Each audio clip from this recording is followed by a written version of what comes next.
Hi, this is Max Schlagor, Senior Game Designer for 343 Industries. And Joseph Staten, Senior Creative Director on the Xbox Publishing team, and I was the writer and creative director of ODST. All right, so first of all, I want to just talk quickly about how ODST slots seamlessly into the unified UI here.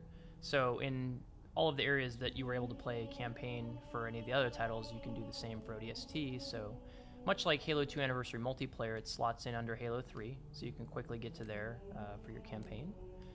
Same with playlists. You can go under Halo 3 and click through and go through ODST. Briefly talk about some of the playlists that we've added here. So one of the interesting things about the way ODST is structured is that you've got a hub and a level kind of structure to it, which is a bit different from some of the other Halo titles. Mm-hmm. One of the things that we're able to do with the playlists is actually construct some, for example, that don't go through the hub, so you can play through the game from one level to the next. On the flip side, you also have the ability to play one of the playlists that is every iteration of Mombasa Streets from back to back. So you could see every city-state and play through each clue in order in that particular playlist. There's also a bit of variety in some of the other ones that highlight features, specific levels with vehicles or some of the more like arena-focused battles and things like that. That's cool. You see, I haven't seen any of this, so I can't wait to play that. That seems pretty awesome. Now let's go ahead and take a look at some of the missions here. So we'll start here with Kazingo Boulevard. Fun vehicle-based mission here. And much like the other titles, you can go through and turn on some of the meta scoring and time features here, which filter into the leaderboards for the game and give you kind of a social way to compete with your friends. One of the things that you'll notice quickly once you're in the game is how much smoother things look when they're running at 1080p and 60 frames a second. In particular, even just starting with the cutscenes, you'll notice a nice bump in the quality and the smoothness of them. Oh, I remember placing every one of those bullet holes on the wall and all those little spikes. Hey, where's the fight at? Take a guess, genius. The first version of that line was "Take a guess, dumbass." By the way.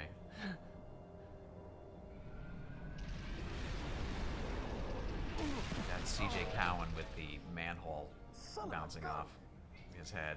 Or Pat, one of the two, animated that chestnut. Alright, so let's go take a look through a level, and just like all the other games, the universal control schemes are supported for ODST. We've added several ODST specific ones that you can use.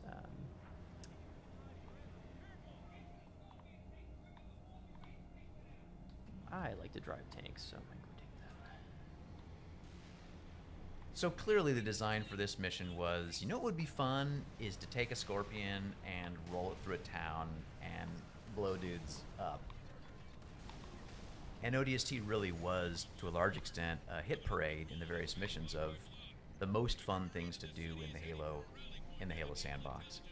But there was something really fun about the tight environment here, and really being forced to use a Scorpion more as a precision weapon that was really, really enjoyable. I want you to shoot every lamppost because it's the one thing that's gonna. Oh, those blow up too. I forgot. See, two things to blow up. Okay, lampposts here. Yeah, let's take those out. Oh yes. Yes. There we go. Yes. So ODST was a pretty small team compared to the Halo 3 team, and one of my jobs on the game was to place garbage all around the city. And I don't know if I placed the garbage in this area. This might have been Vic, actually, who placed the garbage here. I can't remember, but needless to say, going around and placing all the little trash and cans. I'm so glad that I can see it all now up-resed. Every last newspaper. High-res garbage. That's good. It's a monument to all my sins. ODST was actually pretty fun. It was the only Halo game that we got to make back in the day where we were building off of an established engine. So rather than reinventing the wheel, we could take the Halo 3 engine and begin to layer features on top of it to make it a better experience. So the compass, the waypoints, all the work we did with the visor mode, we were able to do that because we had some stable code under our feet.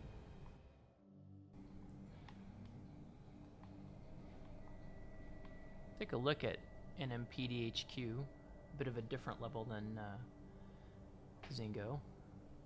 Yep, and absolutely, this is probably, well, at least one of my top 3 cinematics from the whole game.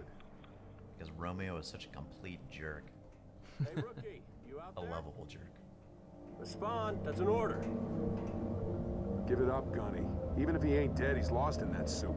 Our comms can't. Yeah, we had one animator do all the cinematics for ODST for the most part, Pat, and he just rocked it. This was his first big job.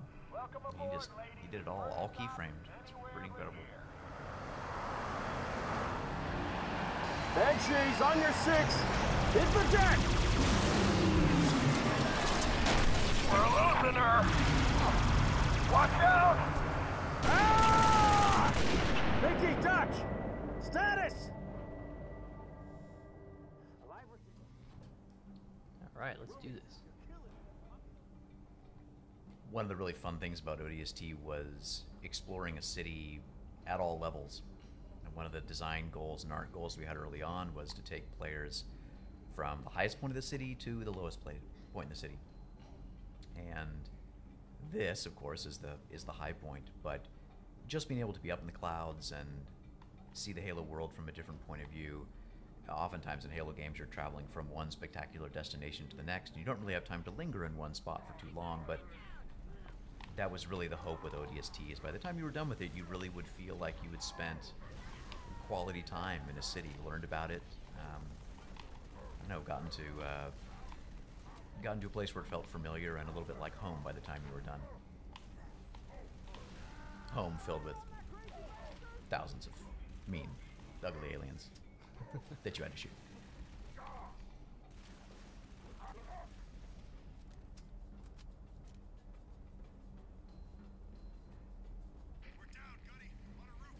Oh, I remember this room very well. You see that guy with his head up against the desk there on the left? Yeah, you. I'm looking at you, that guy. Placing bodies was such a giant pain in the butt in ODST, I can't even tell you. You had to just drop and hope that the physics landed them in the right spot. And to get that guy with his head perfectly placed against there, that was like 2 hours on a Thursday at 3 in the morning for me, and oh my gosh. But looks good, right? Yeah, that's a high quality. quality Quality corpse placement? corpse placement. Good. This room had a lot of corpse placement love.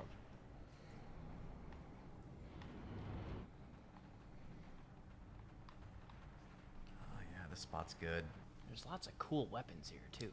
I think ODST, pound for pound, had more great Alamo encounters than any of the other original Halo games.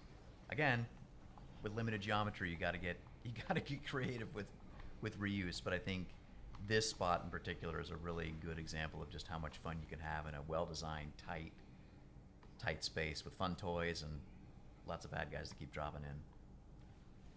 It's great too, because it really feels like you got a team up here. Yep. Taking everything out. Well, this is the time in the story when the gang finally gets together, where everybody's unified, except for the rookie, but everybody's back together again for the first time. There we go. Yeah. Yay! Oh, exploding phantoms are so good. Well, that was great. That was a fun walk down memory lane. It honestly looks incredible. It's a real pleasure to have work that you did a long time ago made even better and prettied up. I think you don't get that a lot in this industry. You make games and the hardware goes away and the software gets stale and you don't get to enjoy them full stop, let alone get to see more beautiful versions of them. So it's great. It's a real treat. Looks awesome. You guys did a great job.